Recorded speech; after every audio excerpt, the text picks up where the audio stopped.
Sobat calon guru semuanya, bagi teman-teman pendaftar P3K 2024, di sini cek secara berkala sudah muncul untuk lokasi ujiannya. Nah, setelah kita lulus seleksi administrasi P3K 2024, tentunya kita akan memperebutkan yaitu formasi yang ada ya. Dan untuk penentu lulusan di sini nanti akan dilakukan pengurutan, mulai dari pengurutan prioritas dilanjutkan dengan pengurutan nilai teman-teman. Baru saja rilis kabar gembira dari BKN tentang penentu kelulusan P3K 2024. Apakah nanti ada perubahan ataukah tidak? Dan kira-kira apakah kita termasuk dalam kriteria tenaga honorer yang 100% diangkat P3K 2024 ataukah tidak? Silahkan simak video ini sampai selesai. Namun sebelum kita lanjutkan, perlu saya ingatkan, bagi teman-teman yang mungkin baru pertama kali menemukan channel Calon Guru ini, silakan klik tombol subscribe-nya, dan aktifkan notifikasi loncengnya, sehingga jika Calon Guru menyajikan update informasi terbaru, kalian tidak akan ketinggalan informasi. Baiklah sobat calon guru semuanya, informasi pertama di sini kita kutip dari jpnn.com ya, yaitu penjelasan BKN soal penentuan kelulusan P3K 2024. Honorer K2 ini bisa senang teman-teman. Dan seperti yang kita kutip dari Jakarta, Badan Kepegawaian Negara atau BKN memberikan penjelasan soal penentuan kelulusan P3K 2024. Para honorer terutama kategori 2 yang sudah menjadi peserta seleksi P3K 2024 ini bisa senang ya.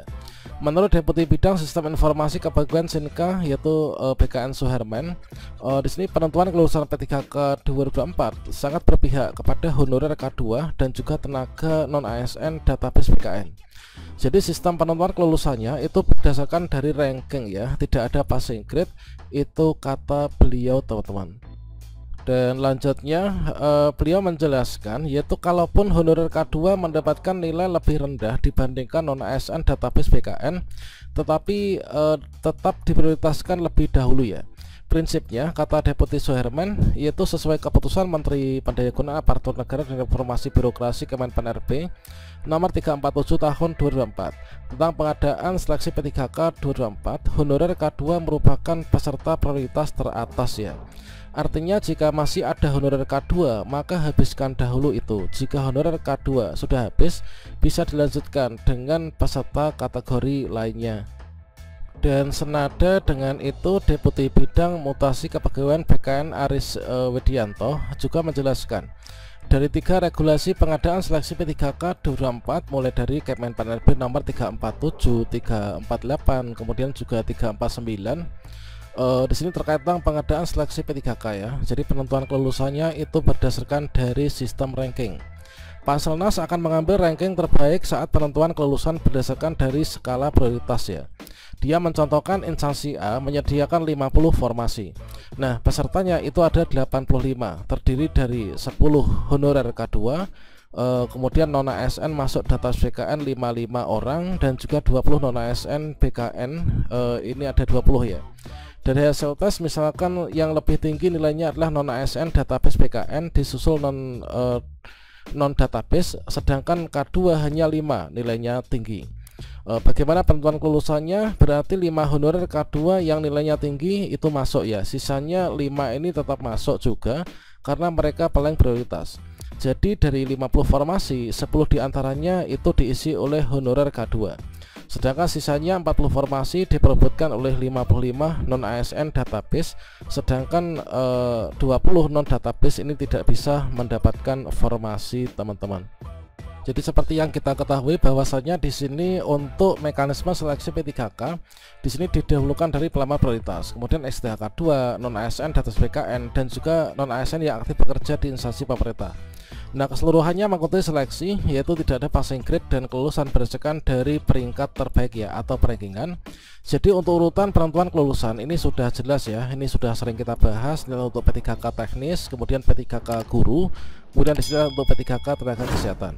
Yang jelas teman-teman tugasnya di sini harus lulus seleksi administrasi ya. Karena apa? Karena untuk kita itu bisa diangkat P3K, ini kan kita harus lulus seleksi administrasi. Kemudian di bagian seleksi kompetensi yang jelas teman-teman nanti ini harus ikut teman-teman. Nah, di sini untuk seleksi kompetensi itu didasarkan dari pengurutan dari prioritas dulu, kemudian dilanjutkan untuk nilai ya. Jadi kalau misalkan teman-teman di sini ingin belajar ikut bimbel P3K, ini sudah saya berikan tutorialnya, silahkan cek di kartu video ini atau nanti akan saya sematkan di deskripsi teman-teman. Nah, terkait tentang di sini kita kembali terkait tentang untuk penentuan kelulusan. Di sini disimulasikan bahwasannya kalau misalkan di sini terdapat berbagai macam peserta ya. Di sini untuk formasinya misalkan adalah ada 25 formasi. Jadi ada 25 formasi. Sedangkan di sini untuk pendaftarnya ini cukup banyak ya. Jadi di sini nanti untuk pengisian formasi itu didasarkan dari ranking prioritas dulu ya. Setelah ranking prioritas, maka di sini nanti akan diurutkan, yaitu berdasarkan nilai tertinggi ke terendah, teman-teman. Jadi di sini meskipun dari pelamar XTHK 2 di sini kita dapat nilai paling rendah pun, maka nanti untuk urutan penempatan, urutan kelulusan maka akan didahulukan. Karena apa? Karena untuk pengisian formasi itu diurutkan dari urutan yaitu prioritas dulu. Nah, prioritasnya di sini adalah ada dari 25 formasi yang ada, maka jumlah pendaftarnya ada segini banyak ya. Jadi 50, 60, 70, ada 80 pelamar. Ada 80 pelamar, yang mana 80 pelamar ini terdiri dari 10 XTHK 2, kemudian 50 tenaga non-ASN yang terdata di database BKN, dan sisanya ada 20 tenaga non-ASN yang tidak terdata di database BKN. Nah, maka untuk pengisian formasi yang jumlahnya 25 ini akan diberikan dulu, yaitu untuk yang berwarna kuning. Berwarna kuning siapa? Yaitu untuk XTHK 2 ya. Jadi kurang lebihnya nanti seperti ini. Jadi untuk 10 formasi diberikan di sini yaitu XTHK 2. Nah, selanjutnya untuk sisa formasi yang ada 15 formasi ini diperbutkan oleh teman-teman yaitu pelamar tenaga non-ASN yang terdata di database BKN. Nah, sehingga di sini nanti tampilannya adalah menjadi seperti ini, yaitu untuk teman-teman yang dari tenaga non-ASN yang terdata di database BKN ini akan mengisi formasi yang tinggal sisa tadi ada 15 ya. Nah, sedangkan sisanya bagaimana? Sisanya tentunya di sini ada 35. 35 ini tidak lulus ya. 35 dari non-ASN BKN gak lulus. Begitu juga dengan seluruh tenaga non-ASN yang tidak terdata di database BKN ini juga tidak lulus, teman-teman. Nah, sehingga untuk hasil akhirnya adalah kira-kira seperti ini, yaitu dari 25 formasi ini seluruhnya sudah terisi ya. Sudah terisi oleh 10 XTHK 2 dan juga 15 dari tenaga non-ASN terdata di database BKN. Sehingga untuk jumlah yang di sini tidak mendapatkan formasi di sini dikatakan sebagai tidak lulus ya. Namun teman-teman tentunya di sini kita tidak perlu khawatir ya kalau misalkan teman-teman tidak lulus, sudah berupaya dan berusaha ikut seleksi. Namun ketika nggak lulus di sini nanti sesuai dengan aturan sementara ini, yaitu pelamar yang tidak dapat mengisi lowongan formasi maka dapat dipertimbangkan untuk menjadi P3K paruh waktu ya. Jadi sesuai dengan penjelasan BKN tadi, bahwasanya untuk teman-teman yang masuk dalam kategori aman itu adalah ketika teman-teman itu dalam prioritas puncak ya. Nah, urutannya puncak itu yang mana? Puncak itu adalah XTHK 2. Ini untuk yang P3K teknis. Kalau misalkan P3K guru di sini tambah di paling atasnya ini, yaitu ada pelamar prioritas, yaitu P1 guru-guru lulus passing grade 2021 kemarin. Itu didahulukan. Sedangkan untuk yang nakes itulah yang urutan pertama, itu adalah D4 bidan pendidik ya.